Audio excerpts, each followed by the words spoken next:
আর শুক্লা, প্রধানমন্ত্রী নরেন্দ্র মোদী আজ শুধু এই 3 যে সম্প্রসারিত রুট তার উদ্বোধনই করবেন না, তিনি আজ মেট্রো সফরও করবেন এবং তার এই সফর সঙ্গী হতে চলেছেন শ্রমিকরা। যশোর রোড থেকে প্রধানমন্ত্রীর সঙ্গী হবেন শ্রমিকরা। জয়হিন্দ স্টেশন পর্যন্ত বেশ কয়েকজন শ্রমিক তারা প্রধানমন্ত্রীর সফর সঙ্গী হবেন। পরিযায়ী শ্রমিকদের উপর অত্যাচারের অভিযোগ, বিজেপি শাসিত রাজ্যে বিশেষ করে পরিযায়ী শ্রমিকদের উপর অত্যাচারের অভিযোগ হচ্ছে, এমন লাগাতার অভিযোগ তৃণমূল কংগ্রেসের তরফ থেকে তোলা হয়েছে। এই আবহেই, পরিযায়ী বিতর্কের আবহে প্রধানমন্ত্রী সফর সঙ্গী হতে চলেছেন শ্রমিকরা। এই শ্রমিকরাই মেট্রোর কাজে যুক্ত ছিলেন, যা অত্যন্ত তাৎপর্যপূর্ণ বলেই এখনো পর্যন্ত মনে করা হচ্ছে সব মহলের তরফ থেকে। প্রধানমন্ত্রী নরেন্দ্র মোদী তার সঙ্গে মেট্রোয় সফর সঙ্গী হতে চলেছেন মেট্রোর কাজে যুক্ত থাকা শ্রমিকরা, যেখানে তৃণমূল কংগ্রেসের তরফ থেকে লাগাতার অভিযোগ করা হচ্ছে যে বিজেপি শাসিত রাজ্যগুলিতে বিশেষ করে সেখানে পরিযায়ী শ্রমিকদের উপর, বাংলা শ্রমিকদের উপর অত্যাচার চলছে। এই আবহেই মেট্রোয় প্রধানমন্ত্রীর সঙ্গে শ্রমিকদের এই সফর তাৎপর্যপূর্ণ এবং ইঙ্গিতপূর্ণ বলেই মনে করা হচ্ছে। শুক্লা, আমরা বিষয় নিয়ে কথা বলবো। শ্রেয়সী গঙ্গোপাধ্যায় এই মুহূর্তে আমাদের সঙ্গে রয়েছেন, আমাদের প্রতিনিধি সরাসরি। শ্রেয়সী, খুবই নির্দিষ্ট প্রশ্ন, যখন তৃণমূল কংগ্রেসের তরফ থেকে লাগাতার অভিযোগ করা হচ্ছে একেবারে বিজেপি শাসিত রাজ্যে পরিযায়ী শ্রমিকদের বাংলাদেশি বলে দেখে অত্যাচার করা হচ্ছে, আর ঠিক আবহে নরেন্দ্র মোদীর সফর সঙ্গী শ্রমিকেরা, কতটা তাৎপর্যপূর্ণ? একেবারে দেখো, যদি তুমি দেখো যে গত কয়েক মাস ধরে কিন্তু বিজেপি শাসিত রাজ্যগুলোতে মূলত বাংলার যারা শ্রমিকরা রয়েছেন, বাংলার যারা মানুষরা রয়েছেন, তারা বাংলা ভাষা করলেই তাদের উপরে অত্যাচার করা হচ্ছে। এই ইস্যুতেই কিন্তু লাগাতার সরব কিন্তু তৃণমূল কংগ্রেস, এমনকি সরকারি স্তরেও কিন্তু একাধিক রাজ্যে চিঠি গিয়েছে যে কেন তাদেরকে এইভাবে হেনস্থা করা হচ্ছে, আটক করা হচ্ছে ইত্যাদি। সেই জায়গা থেকে দাঁড়িয়ে যখন এক্ষেত্রে কিন্তু বাংলা বিরোধী তকমা এই মুহূর্তে কার্যত কিন্তু বিজেপির বিরুদ্ধে একাধিক সভাতে কিন্তু তৃণমূল কংগ্রেসের পক্ষ থেকে, শাসক দলের পক্ষ থেকে একাধিক সভাতে কিন্তু বিজেপি হচ্ছে বাংলা বিরোধী, সেই তকমা যখন চলছে তার মূল কারণ অবশ্যই সেক্ষেত্রে বাঙালিকে হেনস্থা করা হচ্ছে, বাংলা ভাষাকে হেনস্থা করা হচ্ছে, অপমান করা হচ্ছে, অত্যাচার করা হচ্ছে। সেই পরিস্থিতি যখন এই মুহূর্তে চলছে, সেই জায়গা থেকে দাঁড়িয়ে কিন্তু কার্যত দেখা যাচ্ছে আজকে যে প্রধানমন্ত্রীর যে সফরসূচি রয়েছে, অর্থাৎ যেখানে তিনি সেক্ষেত্রে উদ্বোধনের পর, মেট্রো উদ্বোধনের পরে তিনি সেক্ষেত্রে যশোর রোড যে স্টেশন, সেই স্টেশন থেকে তিনি ট্রেনে করে বিমানবন্দর বা জয়হিন্দ পর্যন্ত যাবেন, স্টেশন পর্যন্ত যাবেন।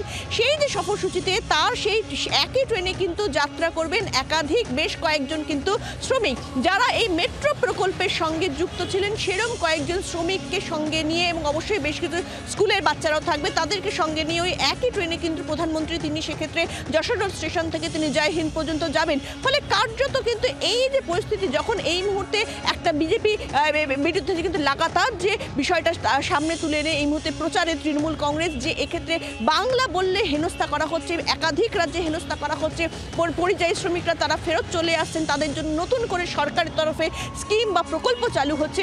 সেই আবহে কিন্তু দেখা যাচ্ছে যে আজকে যে পরিকল্পনা করা হয়েছে, সেই পরিকল্পনাতে প্রধানমন্ত্রীর সঙ্গে একই ট্রেনে চেপে কিন্তু একটা বিষয় পরিষ্কার, প্রধানমন্ত্রী আসার আগে শহর জুড়ে যে পোস্টার বা হোর্ডিং পড়েছে যা উল্লেখযোগ্য, যেখানে বিকশিত বাংলার কথা বলা হচ্ছে, আর অন্যদিকে প্রধানমন্ত্রী মেট্রোতে তিনি শ্রমিকদের সঙ্গে যাত্রা করবেন। কোথাও গিয়ে একটা বোঝানোর চেষ্টা করা হচ্ছে যে বাংলার পাশেই কেন্দ্র, বাংলা শ্রমিকদের পাশেই কেন্দ্র, যেহেতু সামনে 2026 বিধানসভা নির্বাচন। দেখো, একেবারেই কিন্তু কার্যত তোমাকে বলি যে এই মুহূর্তে কিন্তু কেন্দ্রের বিরুদ্ধে বা বিজেপি সরকারের বিরুদ্ধে মূল যে অভিযোগ, সেটা হচ্ছে বাংলাকে বঞ্চনা করা। একাধিক আবাস হোক, রাস্তা হোক, সেটা জলের প্রকল্প হোক, একাধিক প্রকল্পের ক্ষেত্রে বাংলার যে ন্যায্য টাকা, সেই ন্যায্য টাকা বাংলাকে দেওয়া হচ্ছে না, বাংলাকে বঞ্চনা করা হচ্ছে। সেই বিষয়টাই কিন্তু এই মুহূর্তে কেন্দ্রীয় বঞ্চনা নিয়ে যখন একাধিক জায়গায় বড় বড় সুদীপ রাহা, তৃণমূল কংগ্রেস নেতা, এই মুহূর্তে রয়েছেন আমাদের সঙ্গে টেলিফোন লাইনে। সুদীপ, আপনাদের তরফ থেকে লাগাতার অভিযোগ করা হচ্ছে যে বিজেপি শাসিত রাজ্যগুলোতে বিশেষ করে সেখানে পরিযায়ী শ্রমিকরা অত্যাচারিত হচ্ছেন, আর এই আবহে প্রধানমন্ত্রী নরেন্দ্র মোদী তিনি আজ মেট্রো সফর করতে চলেছেন মেট্রো উদ্বোধনের পর, যেখানে তার সফর সঙ্গী হবেন শ্রমিকরা। কিভাবে দেখছেন? দেখুন, ভারতবর্ষের প্রধানমন্ত্রী মূলত গিমিকেই চলেন, এটাও আরো একটা গিমিক। প্রধানমন্ত্রী নরেন্দ্র মোদীকে বলবো যে এই সমস্ত গিমিক না করে বাংলার যে সমস্ত শ্রমিকরা এখনো বিজেপি শাসিত রাজ্যগুলোতে আটক হয়ে আছেন শুধুমাত্র বাঙালি হওয়ার অপরাধে, তাদেরকে মুক্তির ব্যবস্থা করুন। যে সমস্ত বাঙালি শ্রমিকরা বাংলা ভাষায় কথা বলবার জন্য বিজেপি শাসিত রাজ্যগুলোতে বাংলাদেশি রোহিঙ্গা এই সমস্ত শুনে শুনে মার খাচ্ছেন, তাদের পর্যাপ্ত নিরাপত্তার ব্যবস্থা করুন। বাংলায় এসে আসলে নরেন্দ্র মোদী এবং তার দল বিজেপি বুঝতে পেরেছে যে বাংলার মানুষ এটা অনুধাবন করতে পেরেছে, নরেন্দ্র মোদী নিজে তিনি বাংলা বিরোধী এবং বাংলার শ্রমিকদের বিরোধী। সুতরাং সেই ধারণাটাকে থেকে বার করার জন্যই আজকে একটা নতুন গিমিকে জন্ম দিচ্ছেন। এটা এসব করে কোন শ্রমিকরা তাদের সঙ্গে হাঁটবেন?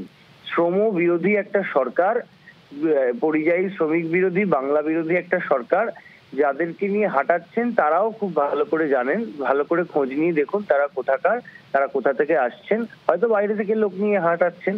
প্রকৃত যদি শ্রমিকদের পক্ষে হন, বাংলার যে পরিযায়ী শ্রমিকরা আটকে আছেন তাদের জন্য তাদের আগে মুক্তির ব্যবস্থা করুন এবং তাদের উপর যে অত্যাচার হচ্ছে তার জন্য বাংলায় দাঁড়িয়ে প্রকাশ্যে ক্ষমা চান। ধন্যবাদ সুদীপ। বাংলার আওয়াজ, বাঙালির আবেগ, জি 24 ঘন্টা।